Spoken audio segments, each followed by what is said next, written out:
high degree of self-awareness is critical for any individual who wants to perform at a very high level. And in military pilot training, we were taught to be very self-critical and have a high degree of self-awareness about our performance. And then more so in training as a fighter pilot, we became very self-critical, and the whole organization was focused on errors and mistakes, but this wasn't a negative thing. This was a way of identifying how we can improve, because we're in this constant process of improvement. And if you're a high-performing individual, you will be the same way. You'll always be looking for ways that you can get better and get an edge.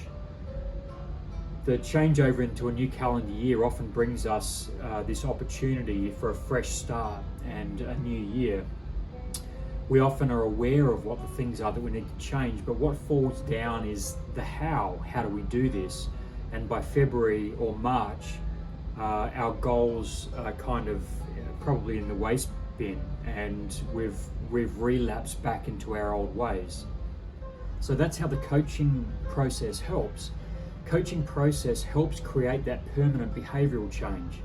So as a coach, I help high-performance individuals develop an awareness about the areas in their life that are holding them back.